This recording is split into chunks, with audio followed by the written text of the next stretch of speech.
Salut à tous, c'est Axel de testmobile.fr et j'ai l'iPhone 6 dans la main, donc c'est le 6, c'est pas le 6 Plus, le 6 Plus c'est du 5.5 pouces, c'est beaucoup plus grand et ça on aura l'occasion de le voir un peu plus tard. Ce que je vous propose aujourd'hui c'est de faire une petite prise en main, je vais simplement l'allumer, faire les premières configurations, on va regarder rapidement l'interface et bien sûr le design, je vous parlerai un peu d'ergonomie, de position de bouton, ce genre de choses. Si vous voulez voir le déballage, c'est juste le contenu de la boîte est très classique, mais je vous invite à regarder la vidéo si ça vous intéresse. Alors on est parti.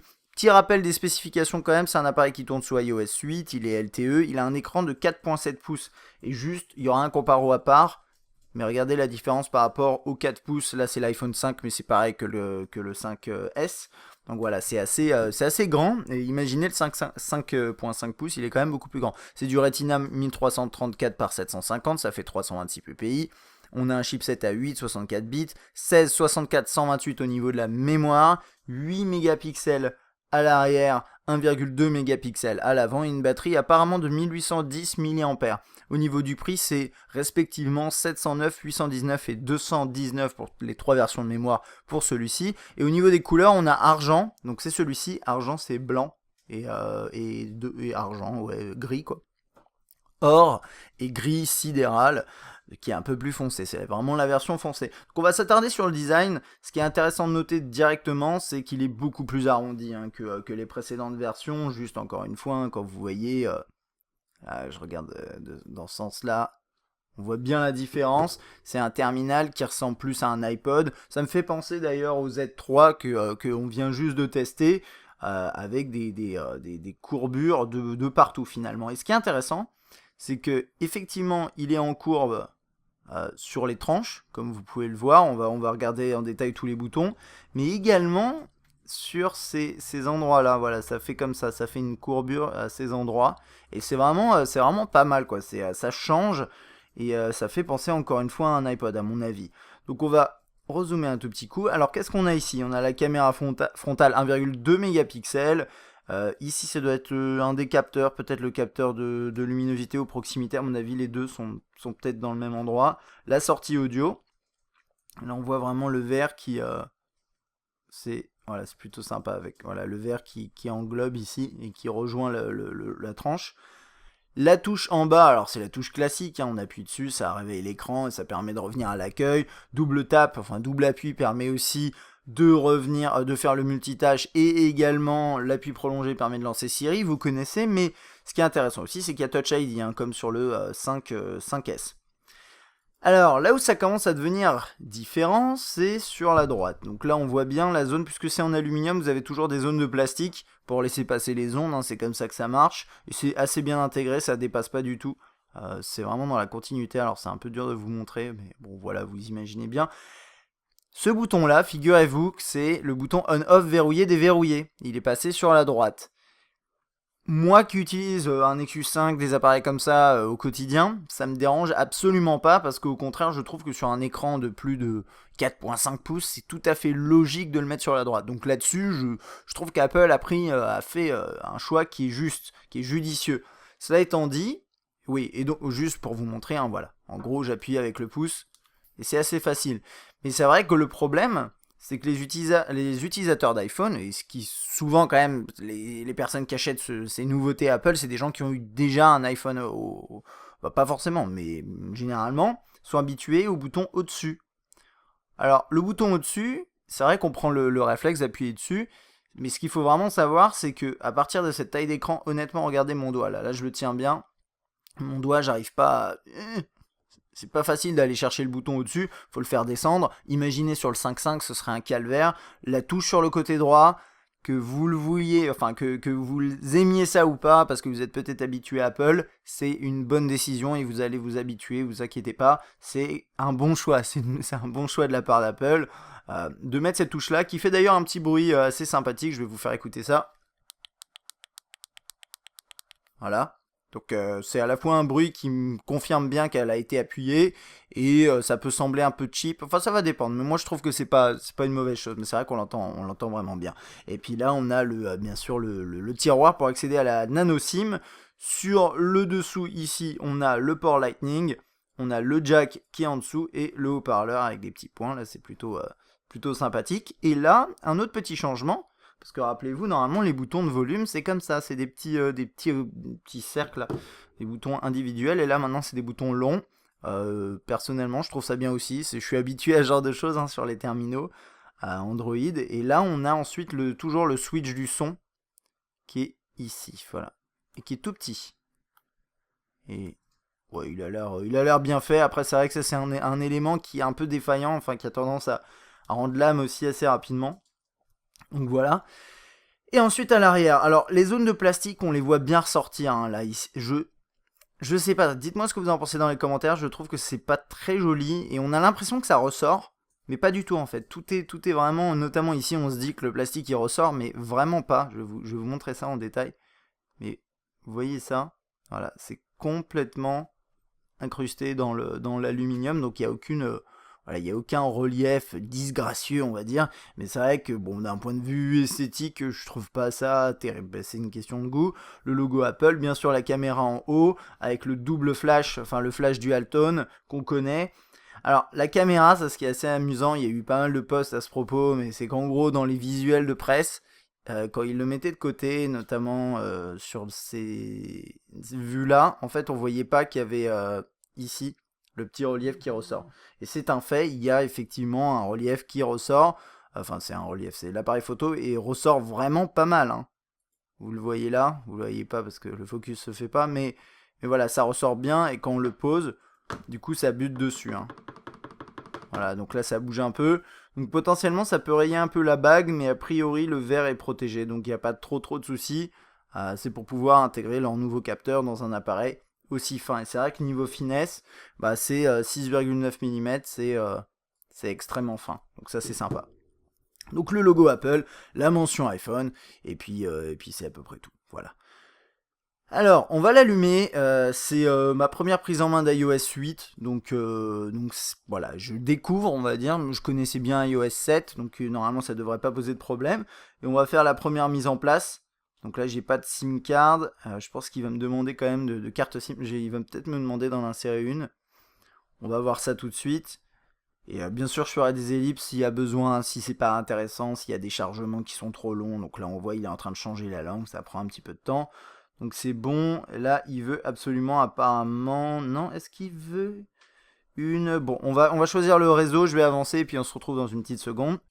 Ça y est, alors il m'a demandé effectivement d'insérer une carte SIM, ça c'est absolument nécessaire, sinon vous pouvez même pas l'utiliser. Au moins pour le premier setup, hein, c'est toujours comme ça c'est un peu pénible. J'active comment ça s'appelle, la localisation et je vais le configurer. Je vais configurer ça tout de suite. J'avance dans la configuration et là on me demande de déterminer, mettre mon empreinte digitale. Ouais, je vais faire ça. Hein. Donc, vous connaissez peut-être le système, il faut appuyer plusieurs fois. Voilà. Et après, il va me demander normalement de faire différentes... d'ajuster la prise, oui, il dit ça. Donc là, en fait, faire le côté gauche. Oups. Vous avez cliqué. Il faut pas cliquer. Côté droit, côté gauche, machin, le haut, le bas. Bon. C'est assez bien fait. C'est vrai que le système d'empreinte d'Apple, globalement, il marche assez bien. Voilà, j'ai terminé. Il va me demander un code. Bon, je vais mettre un code vite fait. Voilà, toc. Et utiliser le code. Ressaisissez le code. Bien sûr, monsieur, je fais ce que vous dites. Touch ID pour l'iTunes Store. Donc ça, on peut configurer pour dire utiliser Touch ID pour accéder à l'App Store ou iTunes Store. Je vais faire configurer plus tard, si ça le dérange pas. Et pareil pour le trousseau, ça m'intéresse pas pour l'instant. Utiliser Siri, mais bien sûr. Diagnostic, non, ça a l'air pénible. Et alors, zoom de l'écran. Choisissez la présentation de votre iPhone. La présentation agrandie affiche de plus grands textes et commandes. La présentation normale est davantage ajustée à l'écran. Bon, qu'est-ce qu'on veut? On veut des grandes icônes? Non, ça c'est si on a des yeux pas très à l'aise. Donc on va mettre ça. Oh, bon, on peut voir la différence entre les deux, vous voyez, si j'appuie sur... Non? Ah oui, voilà. Soit vous avez des énormes icônes, soit vous avez des petites icônes. Moi j'aime bien les petites icônes. Ah, on peut avoir un aperçu de tout vraiment. Donc là vous voyez ce que ça donne si vous... c'est pas mal. Mais c'est quand même mieux en petit. Bon. Et alors là il y a un truc qui est assez intéressant. C'est que je viens à peine de l'allumer, je suis en train de le configurer. honnêtement, il est brûlant. Il est brûlant. Je peux pas encore faire qu'un 9, mais ça ne saurait tarder. Donc ça va être sympathique. Et voilà, je suis dans iOS 8. On va en faire un petit tour, mais vraiment, on verra ça plus en profondeur lors du test. Hein.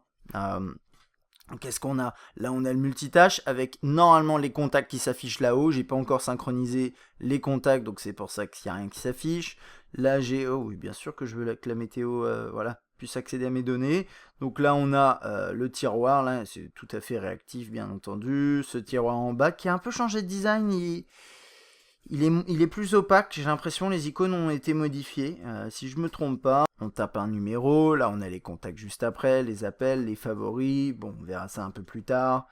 Qu'est-ce qui se passe au niveau des messages? On peut commencer à taper un message, donc je vais mettre, je sais pas, voilà, je vais envoyer un message à mon répondeur, par exemple. Excusez-moi, sinon il y a les contacts de Sonia qui s'affichent. Je fais message. Alors moi j'aime bien le ratio au niveau du clavier. C'est-à-dire qu'il y a quand même beaucoup d'espace qui est occupé par la zone du message et pas forcément par le clavier. Et du coup, à un doigt, là, il n'y a strictement aucun problème. Voilà, c'est ce que je voulais dire. Alors, je regardais s'il y avait une fonction swipe. Non, il n'y a pas. Donc, salut les amis. Alors, regardez les propositions qui s'affichent en haut. C'est plutôt réactif, c'est assez bien. Je vais zoomer un petit coup pour que vous voyez mieux. Comment allez-vous voyez, ça, c'est très sympa la façon dont c'est présenté. Alors ça, c'est un truc qu'on avait depuis longtemps sous Android, bien entendu, les propositions, mais enfin que ça arrive sous iOS, c'est bien. Et puis maintenant, vous avez aussi la possibilité de mettre des claviers tiers. Alors ça, on les testera un peu plus tard, mais ça va être également très sympathique. Les chiffres, les smileys. Bon, on va pas s'attarder là-dessus trop. On va regarder le calendrier à quoi il ressemble. Il n'a pas changé si je me trompe pas. Est-ce qu'il y a une vue? Ouh, ça je crois que c'est nouveau cette vue, mais je suis pas sûr. On vérifiera ça un petit peu plus tard. Là, c'est vraiment une première démo. Il n'y a pas encore de photo qui a été capturée. Enfin, si on en prenait une, je vais prendre une photo d'un iPhone 5. Voilà. Donc l'interface, hein, le classique. Réactif, sans souci. La première photo, et il y a un petit cœur en bas, je peux la mettre en favori, je crois que c'est nouveau ça. Alors, au niveau de l'interface ici, on a HDR Auto, là je crois que c'est pour un timer, un retardateur. La caméra frontale, bonjour. Le flash, et ensuite après ici, vous avez plein d'autres options, vous avez plus d'options qu'avant. Donc vous avez le mode accéléré qui permet de filmer en accéléré, enfin d'accélérer la scène. Vous avez le mode ralenti, vous pouvez filmer en 120 images par seconde ou 240 images par seconde. Et ça, normalement, ça va être vraiment sympathique. Je peux faire un test super express, donc faire tomber un truc ici. Alors, vous voyez pas pour l'instant. Voilà, je fais tomber un stylo. Désolé, c'est pas passionnant, mais vous inquiétez pas. Pour le test, on aura des trucs mieux. Voilà, ça c'est au ralenti. 240 images par seconde, un stylo qui tombe en exclusivité. Non, mais ça, on ira plus loin, vous inquiétez pas. La vidéo, photo, avec ici quelques effets. Le mode carré, hein, qui est assez, qu'on connaît bien. Et le mode panoramique, qui a pas l'air d'avoir changé et qui est normalement assez efficace. Il y a un truc quand même qui est intéressant, c'est que vous avez... Alors, attendez. J'ai cru voir...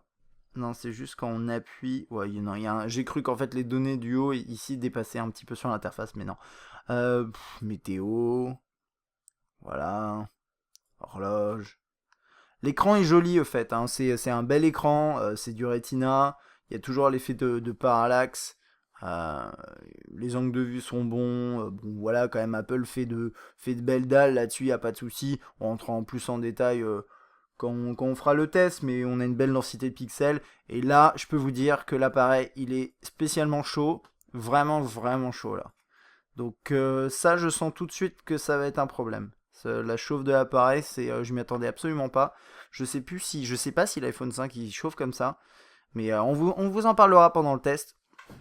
Je demanderai aussi l'avis de Sonia qui utilise son iPhone 5 depuis longtemps. Elle me dira ce qu'elle en pense. Mais c'est vrai que là, c'est super chaud sur ma main. Ce qui est un petit peu étrange. Qu'est-ce qu'il y a d'autre? Non, je pense Oui, il y a la nouvelle application santé, alors là pour l'instant qui est totalement vide puisque j'ai pas fait de sport avec, mais vous pouvez entrer vos mensurations, votre... Je vais manger un petit peu de... Non, là c'est... Ouais, les données de nutrition, ça vous dit qu'est-ce que vous avez ingéré. Normalement, vous pouvez dire... je sais pas comment ça marche. Je sais pas. On verra ça lors du test. Vous inquiétez pas. iBooks, FaceTime, podcast, il y a GarageBand. Oh, qui veut pas charger, je sais pas pourquoi. Il dit que les conditions générales d'iTunes ont été modifiées, mais je peux pas cliquer dessus, c'est pas grave. C'est pas grave. Et pour les emails, bon, bah, ça ressemble à ça. Donc là, c'est les mails iCloud. Safari. On va aller rapidement sur Test Mobile. Et il me propose déjà des... Qu'est-ce qui se passe? Pourquoi tu es revenu en arrière tout seul? Voilà. Ça charge. Ça devrait bien s'afficher sans souci. Et au niveau des performances, on est sur quelque chose de très, très agréable. Enfin, très, très, très réactif, il n'y a aucun souci. Le seul truc, c'est le défilement. Moi, je suis pas habitué à un défilement où il faut faire des grands mouvements pour que ça défile vraiment sur toute la longueur. Là, vous voyez, je fais des gestes et ça avance que petit à petit, mais ça dépend vraiment de la vélocité, on va dire, du geste. Donc voilà, mais ça a l'air d'être très bien.